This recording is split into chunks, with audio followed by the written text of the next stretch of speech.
Jai Sri Krishna, and here I am with the part 3 of the new book. If you remember, and if you don't remember, or if you've not seen, you can always go to my YouTube and see my my new book, part 1 and part 2. So let's see, last time we spoke about fear, and just to sum it up, I said fearlessness does not mean lack of fear. It means that you are able to conquer the fear and rise above it. And then I spoke about myself and I said, I believe that I never lose. I either win or learn. So I go right ahead and take the jump into the unknown. And whether I win or lose in other people's eyes, I always win in my own eyes, that is. So let's continue and see what the book told me to write. I have heard and read that the other is hell. What does that really mean? In my mind, it means that if you do not consider all and everyone as an integral part of you, then the other is hell. Think about it. We are obsessed with the other, whether you may want to possess or get rid of it. You may feel jealous of him, her, or be angry with him, her, yet often we cannot do with a thing person. We cannot do with a thing person, and we can't do without it. I've seen this very often in marital or in relationships. People who confide in me, they can't live with the person, and then they say they can't even live without the person. So as I said, we are obsessed with the other, whether you may want to possess or get rid of it. You may feel jealous of him, her, or to be angry with him, her. Yet often we cannot do with the person or thing, and we cannot do without, and therefore we live in hell. What if we learn to cross bridges on earth of like and dislike? The Bhagavad Gita talks about going beyond rag, that is what is dear to us, and dvesh, that which we dislike or abhor. Sometimes we need to cross difficult bridges. If we need to preserve the planet, we need to understand that truly all religions speak about love and compassion. Yet so many wars have been fought in the name of religion. We need to cross bridges involving different beliefs, different conditionings people grow up with.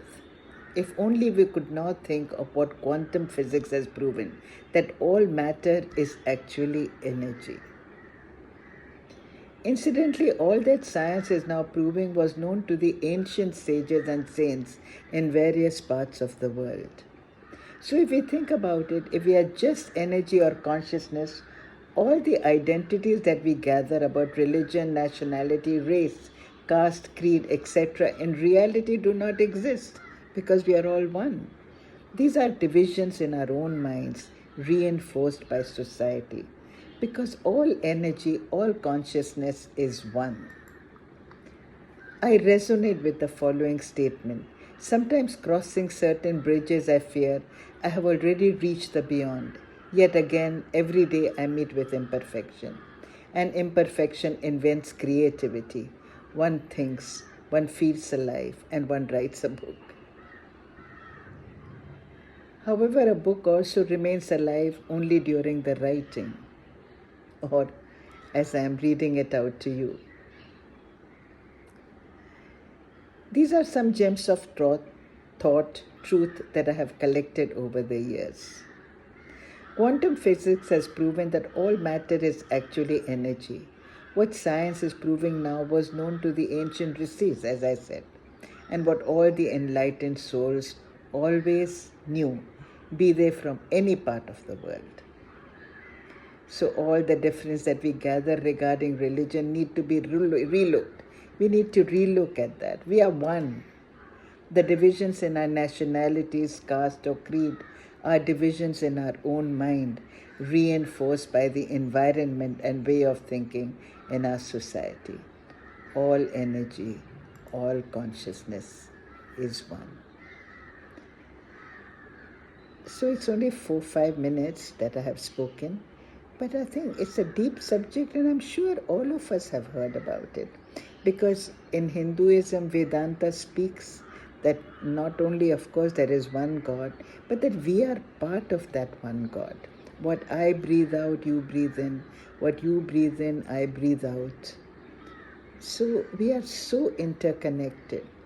And science is also coming to the conclusion that even if matter is dissolved, it is also energy.